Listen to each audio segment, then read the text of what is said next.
Hi guys, I'm so happy to see you on YouTube, but I really wish I could see you in person, especially because we found out today that we will not be seeing each other in person for the rest of this year, and I'm really sad about that. I miss you guys a lot, and I'm totally planning on seeing you as soon as possible next year. Like, you will come running down to my classroom before you meet your new teacher and say hi to me. So make sure that happens, okay? We are on chapter 5 today, which I know I say this all the time, but this is like really one of my favorites. It is called Nazi Parachutes Attack America and Get Shot Down Over the Flint River by Captain Byron Watson and His Flamethrower of Death. Can't really beat that. Chapter 5. Byron got caught lighting matches again, and it looked like this time Mama was going to do what she always said she would. That's when Joetta turned on the tears and cried and begged so much that Mama let him off.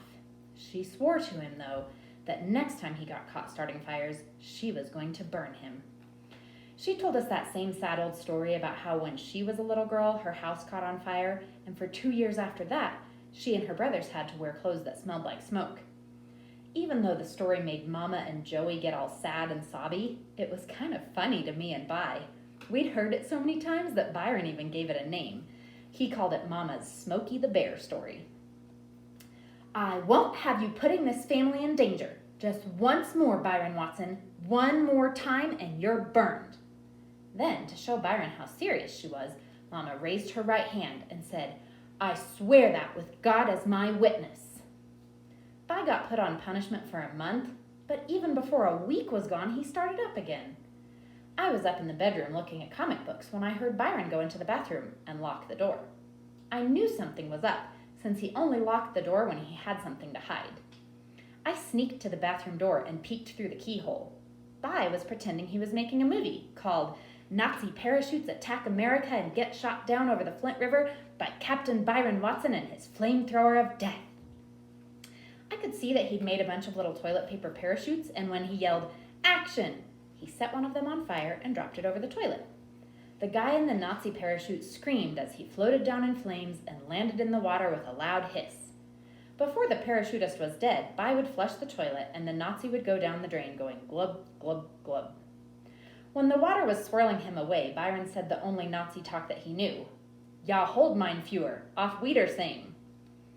Peeking through the keyhole, I could see Byron's salute to the parachute when he flushed the toilet. Such a brave soldier deserves our respect, he said, so we give him a burial at sea. The toilet stopped glugging and Byron said, Not bad, but let's have a little more screaming on the way down, and how about having the flamethrower of death turned up a little bit?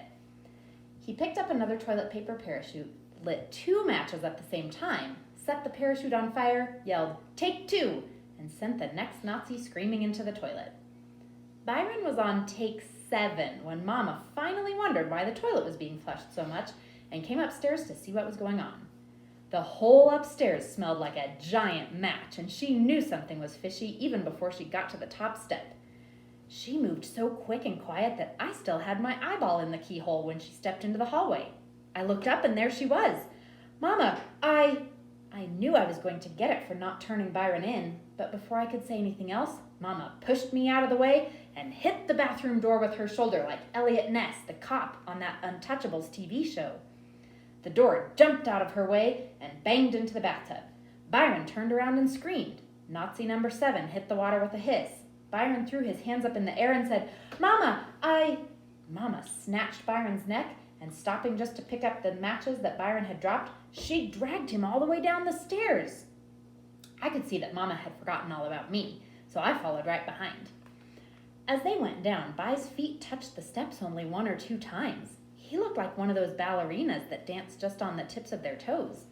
Mama had her hand around his throat like it was a baseball bat and was holding him up in the air. I never knew Mama was so strong. They danced into the living room, and Joey started looking nervous. She ran over and huddled up next to me. Mama's eyes got slitty, and the eyeballs started shooting around from side to side. It was almost too scary to watch, but I kept looking, since I knew there was going to be some real big action this time. Joey grabbed a hold of my arm and said, What's going on? What'd he do? She was starting to get jumpy because she'd never seen Mama so mad either. I felt kinda sorry for Byron because Mama hadn't let go of his neck. and even though he was a lot older, we could tell he was just as scared as me and Joetta.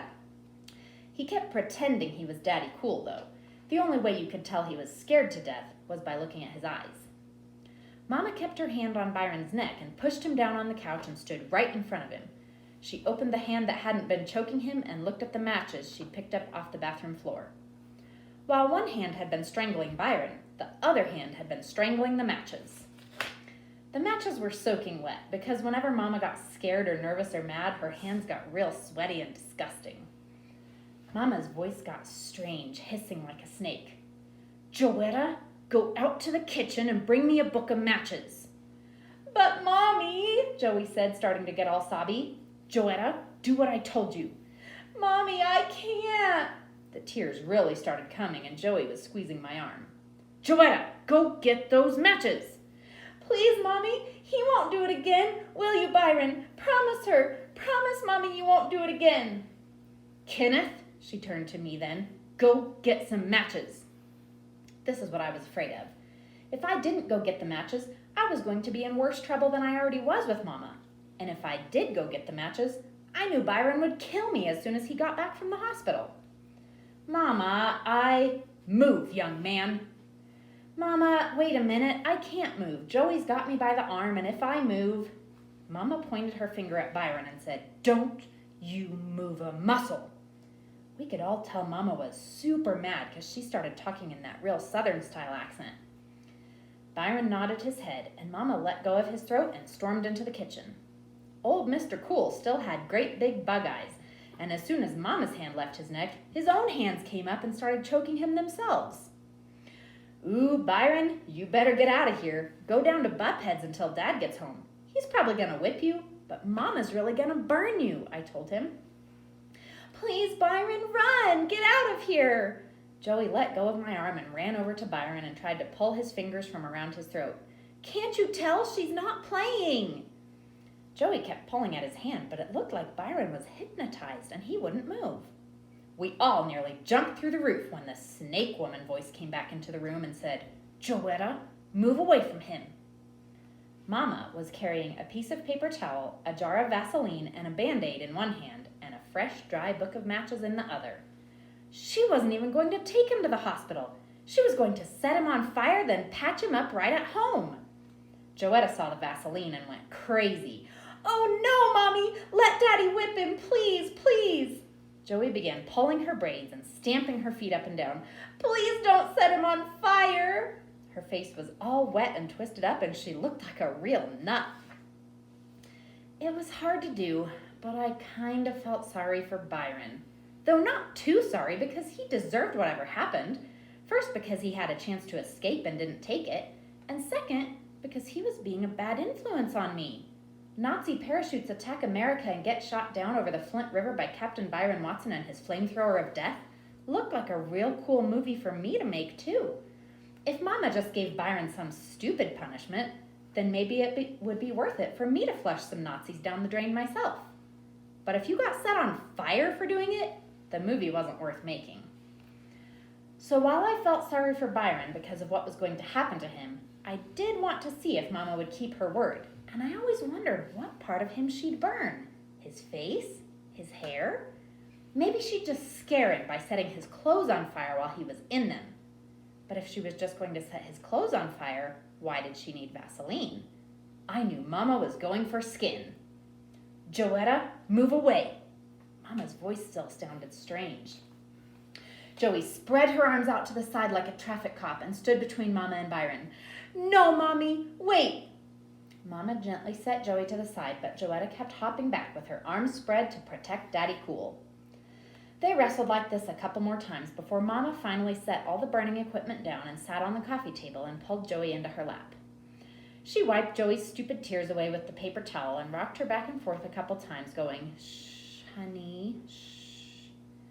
When Joey finally stopped crying and blew her nose, Mama said, "Sweetheart, I'm so proud of you. I know you're trying to protect your brother, and that's a good thing. I know you don't want to see him get hurt, right?" Joey sniffed and said, "No, Mommy." "But honey, some of the time, Mama has to do things she doesn't want to do. Now, you really don't think I want to hurt Byron, do you?" Joey had to think about this. The matches and the first aid stuff and the crazy look Mama had in her eyes made it seem like hurting Byron was exactly what Mama wanted to do. After Joey didn't say anything, Mama had to answer the question herself. No, dear, Mama doesn't want to hurt Byron. But I don't want you going to school smelling like smoke either. And I don't want to see you or Kenneth or Daddy or Blackie or Tiger or Flipper or Flopper get burned up either.